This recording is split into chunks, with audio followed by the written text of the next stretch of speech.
천년의 시간과 삶의 흔적들이 도시 전체에 그대로 전시되어 있는 곳. 천년 고도 경주. 56명의 왕이 수도로 삼고 천년의 역사로 켜켜이 쌓인 이야기는 경주의 풍경이 됐습니다. 찬란했던 신라의 일기장 같은 이곳에 문학과 예술의 흔적이 남아있는데요. 1200여 년 전에 만들어진 성덕대왕 신종에는 이런 구절이 새겨져 있습니다. 우리 시대에는 금과 옥을 미워했고 문학과 예술을 사랑했다. 서라벌부터 경주에 이르기까지 이 땅의 사람들은 문학을 사랑했고 예술을 꽃피웠습니다.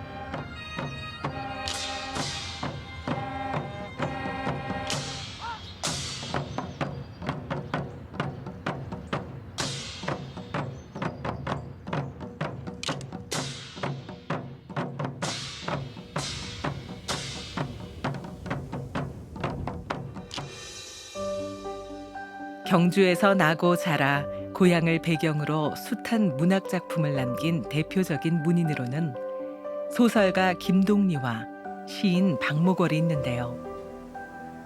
김동리와 절친한 사이였던 시인 서정주는 그에 대해 이렇게 남겼습니다.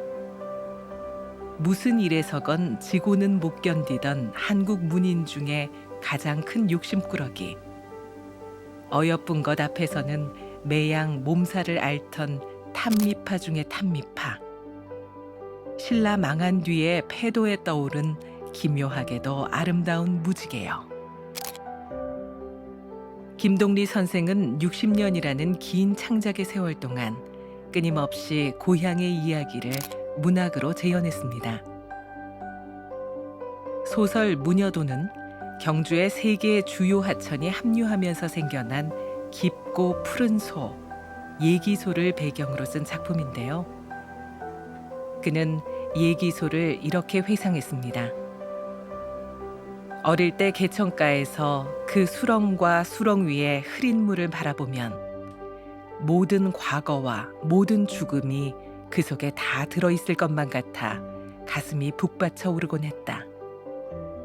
김동리 선생의 유년 시절의 삶을 반영해서 쓴 소설 무녀도는 무속의 샤머니즘 세계와 기독교적 세계관이 충돌하고 대립하는 현장을 생생하게 그려내고 있습니다.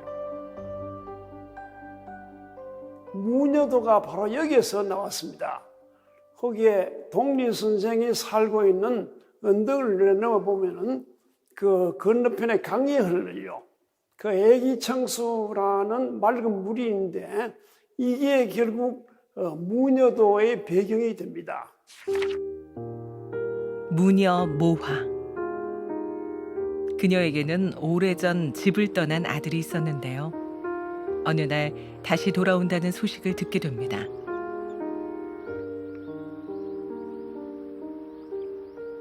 생각만 해도 가슴이 저며오는 아들이 보이자 모화는 한달음에 아들 곁으로 달려갑니다. 오랜 헤어짐 끝에 재회한 모자는 서로가 그저 애틋하기만 합니다.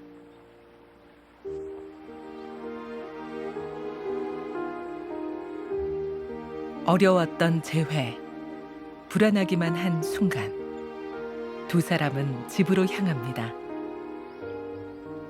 하지만 아들 우기 손에 들려있는 성경책이 두 사람의 앞날을 예감하는 듯합니다.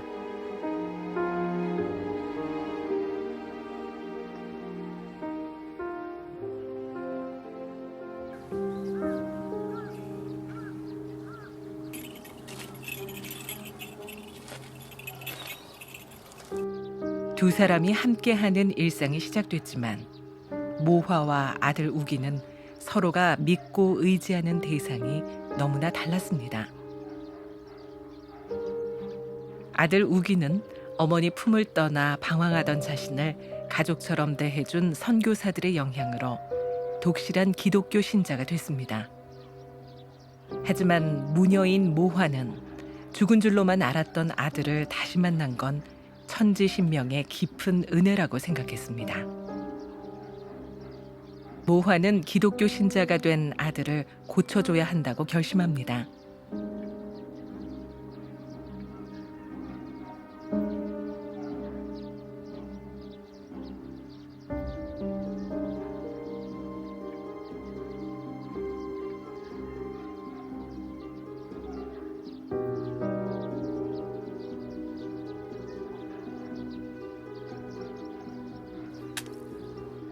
그래서 아들이 잠든 사이 성경책에 소금을 뿌리기 시작합니다.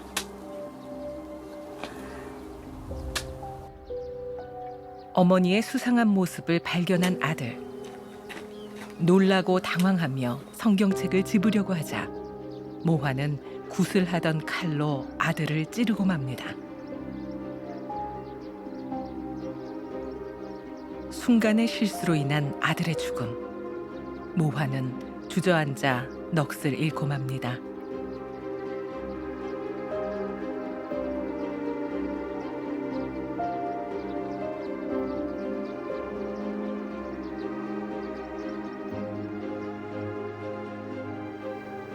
그토록 사랑했던 아들을 자신의 실수로 죽게 만든 모화. 모화도 결국 구슬하다가 강물에 빠져 죽고 맙니다.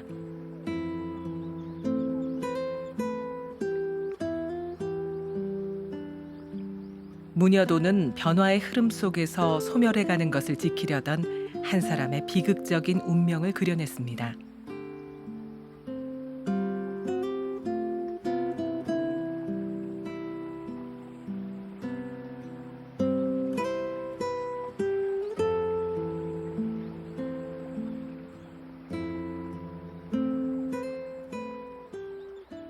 근대와 전통이 충돌하던 시대. 김동리 선생은 우리 민족의 고유한 삶을 그려내면서 한국 문학의 자존심을 지켰습니다. 김동리 선생의 고향 후배이자 문학적 동반자였던 박목월 시인. 고향 경주에서 보낸 시간과 바라본 풍경을 작품 속에 짙게 그려냈습니다. 박목월 생가 앞에 있는 넓은 들판은 그의 대표시 나그네의 무대였습니다. 강나루 건너서 밀밭길을 구름에 달 가듯이 가는 나그네. 길은 외줄기, 남도 300리. 술 익는 마을마다 타는 저녁놀. 구름에 달 가듯이 가는 나그네. 박목월 선생의 초기시는 자연과 향토적 정서를 짙게 드러내고 있는데요. 경주의 문화재와 자연 환경을 많이 형상화하고 있습니다.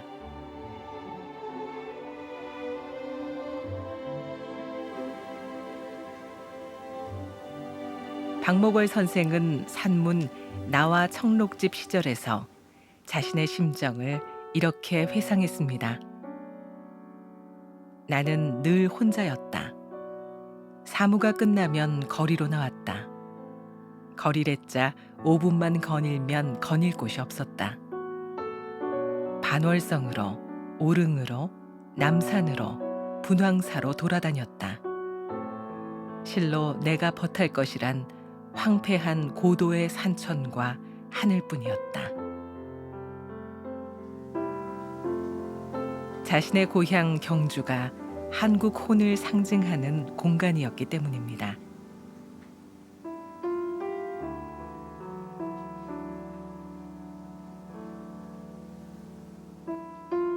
(1946년에) 청록집을 냈는데 청록집 하는 그 말이 목월 선생의 청도루에서 따낸 겁니다.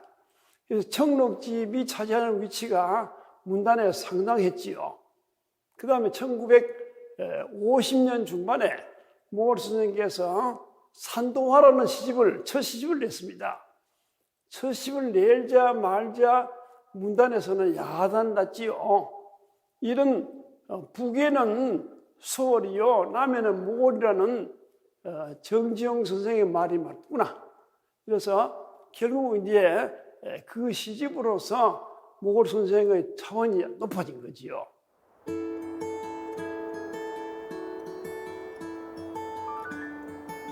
경주에서 가장 눈에 띄는 것 중 하나는 바로 우뚝 솟아있는 거대한 고분들입니다. 지금으로부터 1000년도 넘는 과거에 살았던 옛사람들과 오늘을 사는 사람들의 터전이 한데 어우러져 있기에 시간과 공간을 초월한 신비감이 이 도시를 흐르고 있습니다. 시간은 흐르지만 계절은 반복됩니다. 숲 전체를 노랗게 뒤덮은 풍경은 오직 이 시기에만 누릴 수 있는 호사인데요. 수천 그루의 은행나무로 숲을 이룬 도리마을. 현실의 시간과 공간으로부터 잠시 벗어나기에 더없이 좋은 쉼터가 돼주고 있습니다.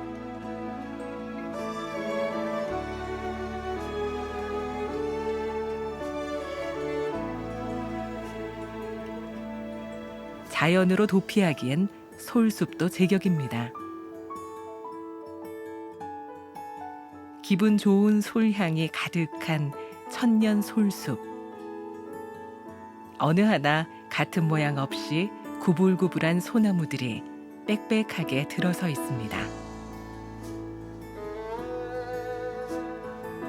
소나무 사이사이로 햇살이 비집고 들어옵니다. 천년의 세월, 질곡의 역사를 지켜온 소나무의 푸르른 자태는 존경스럽기까지 합니다. 경주의 실경산수를 그림으로 만나면 어떨까? 깊고 중후한 먹색에 날카로운 필선이 더해지니 웅장하고 힘이 있는 그 기세가 압도적입니다.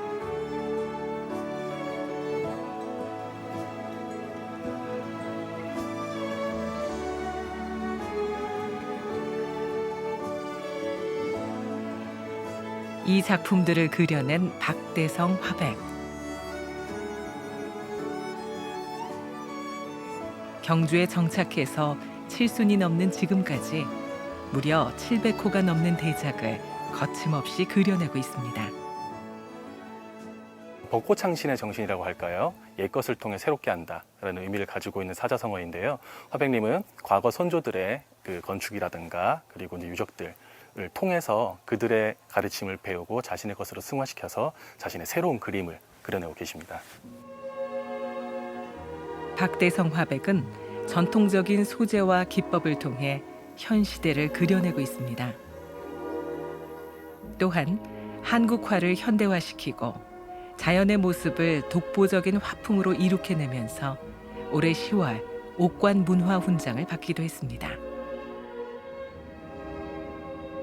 박대성 화백은 어린 시절부터 붓을 들었는데 묵화부터 고서에 이르기까지 주변에 살아있는 교본들을 몸으로 느끼며 끊임없이 그리고 또 그리는 고된 독학의 길을 걸었습니다. 그림을 그리는 데 있어 스승에게 배우는 것은 한계가 있다고 믿었기 때문에 내가 내 것을 찾고 만드는데 그 중심을 찾아야 한다고 생각했습니다.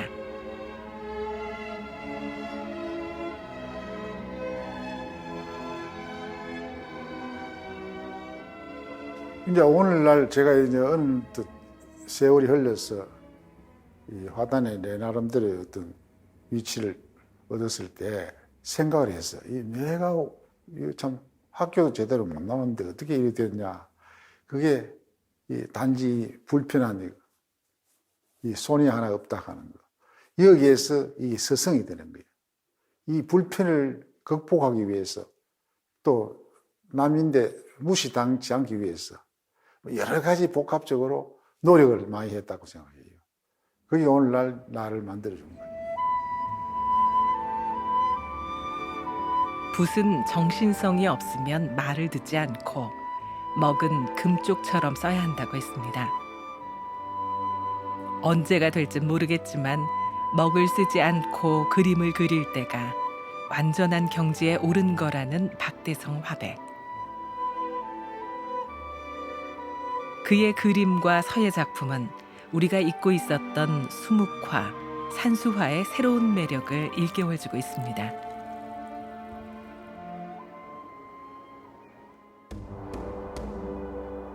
천년 고도의 경주는 동해바다에서도 그 흔적을 찾을 수 있습니다. 오랜 세월 겹겹이 쌓인 양남 주상절리는 세계적으로 드문 부채꼴 형상을 하고 있는데요.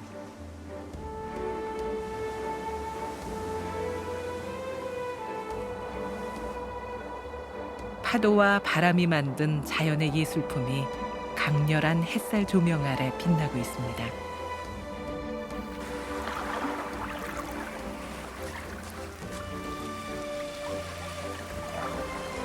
가슴이 뻥 뚫리는 시원한 풍경. 문학과 함께 거닐고 싶어집니다. 계절에 맞춰 핑크빛으로 물든 경주는 또 다른 분위기를 자아냅니다. 새로운 역사가 될 오늘, 가벼운 설레임과 벅찬 기대감으로 채워봅니다.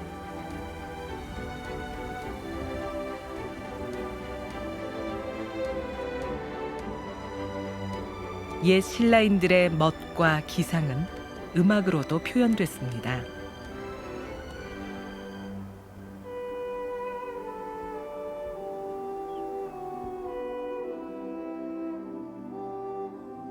삼국사기의 기록에 따르면 김유신이 문무왕 13년에 별세하자 왕이 크게 슬퍼하며 비단 1000필과 조 2000석, 군악의 고취 100명을 장례식에 보내줬다는 기록이 있는데요. 여기 등장하는 고취는 신라의 타악기와 관악기로 구성한 요즘의 군악대를 말합니다.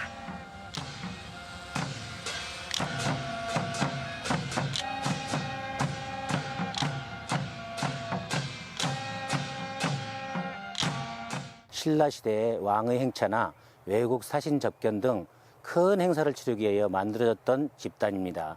지금의 경주의 김성애 박사님과 신라문화유산연구원에서 연구하여 악기, 의상, 연주 형태 등 벽화나 문헌을 통하여 고증하여 지금의 고치대가 만들어졌습니다. 신라시대 때 국가의 기륭사나 사신 영접, 왕이나 귀족이 행렬할 때 고취대가 나섰고, 전투 시에는 군사들의 사기를 높이거나 신호를 전달하는 역할도 했습니다. 지난 2015년에 부활한 신라 고취대는 앞으로도 악기나 복식, 깃발 등을 꾸준히 연구해 완벽히 부활할 것을 꿈꾸고 있습니다.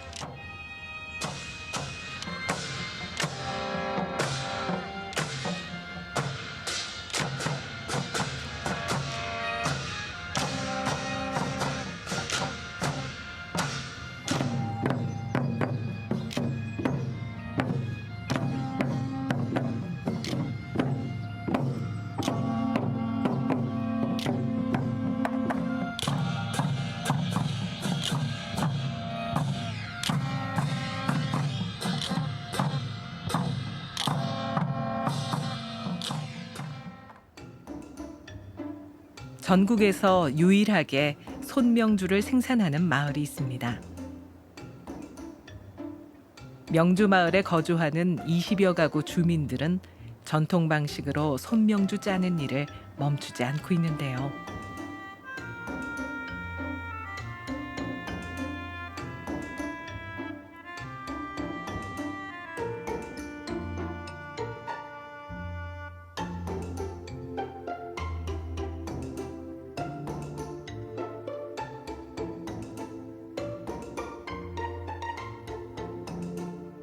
천년 고도 경주에서 오랜 전통을 이어간다는 자부심과 보람이 느껴지는 것만 같습니다.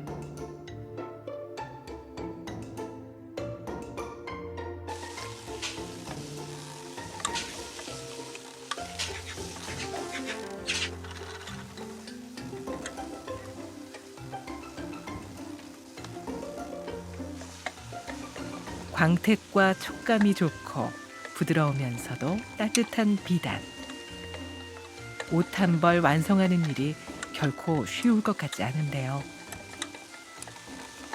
옛날에 늘어오는 전통 어른들이 늘어왔는데 그거를 잊기 위해서 이제 이게 하는데 이거를 옛날에 해가 늘어는 이걸 이제 우리 작편이니까 시했었고 이래 어찌 알고 그래가지고 이래 해봐라 그래가지고 일 문낮에 이제 그 일이 됐거든요. 그러니까 아파도 견뎌야지 이 하기 위해서. 옛날엔 참 좀 뒤늦게는 뭐 사냐 이제는 아프면 시가 하고 뭐 그전에는 많이 보다는 많이 못하지. 그저 내 힘대로 하고 그러지. 누에고치에서 한 올 한 올 실이 풀리면 부지런히 배틀을 움직여서 명주 짜기를 해오고 있습니다.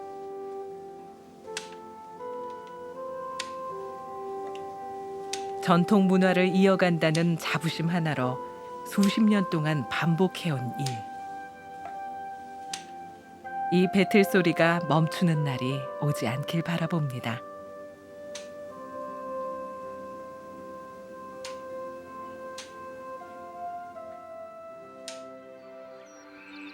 우리나라 최대 규모의 집성촌도 천년 고도인 경주에 자리하고 있습니다. 월성 손씨와 여강 이씨, 양대 문벌로 이어내려온 양동마을인데요.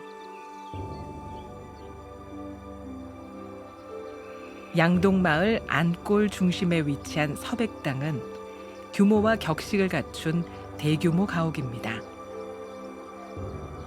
서백당의 서백은 하루에 100번을 참을 인자를 생각하며 살면 행복이 오고 마음이 편안해진다는 의미를 담고 있다는데요.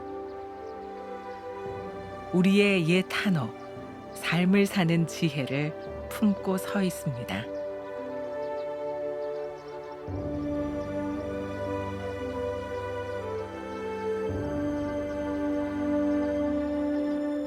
양동마을에서 가장 아름다운 풍광을 자랑하고 있는 심수정입니다.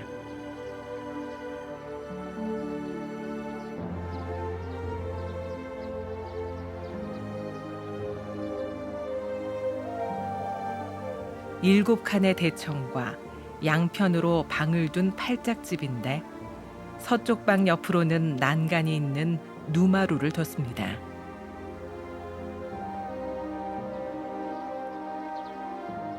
심수정의 아름다움은 바로 이 누마루에 있다는데요.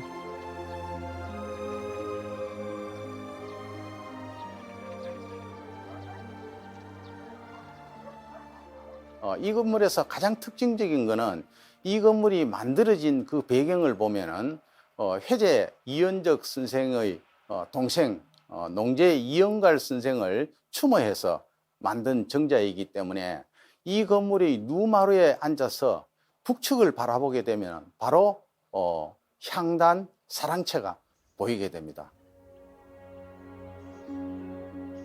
하늘로 비상할 것 같이 잘생긴 누마루에 오르면 무슨 일이든 해낼 수 있을 것만 같습니다.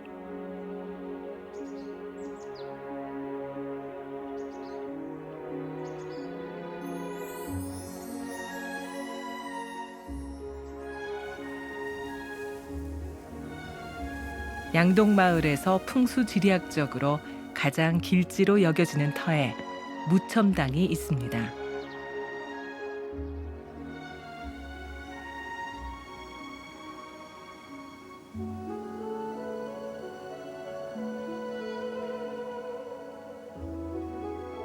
세련된 가구 기법이 돋보이는 이 건물은 회제 이연적의 아버지 이번이 처음 터를 정하고 살던 집으로 현재는 여강 이씨 종갓댁으로 사용되고 있습니다. 이곳에서 문중의 대소사를 논의하기도 하는데요. 대청과 누마루의 전면은 창호 없이 개방돼 있고 처마는 호처마, 지붕은 팔짝지붕입니다. 무첨은 집에 회제선조의 손자 되시는 어른의 호가 무첨입니다. 무첨은 시경 소환 긋는 시편에 보면 수컥 야매하여 무첨이 소생 긋는 글귀가 나옵니다. 아침에 일찍 일어나고 밤늦게 잠들어서 너를 태어나게 한 바에 대해서 더럽히지 마라. 그런 글귀가 나옵니다. 무첨이라는 글자는 내 자신이 최선의 삶을 살아서 내 조상의 삶에 욕되지 않는 삶을 이야기합니다.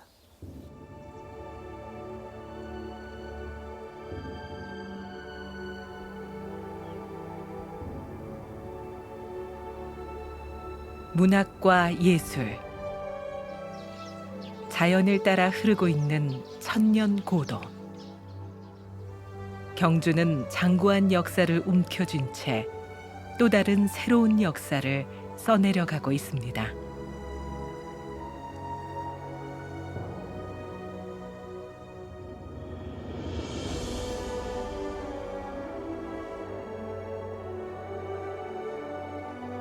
소용돌이치는 역사의 물결 속에서 앞으로의 시간은 보다 더 찬란하게 빛나기를 바라봅니다.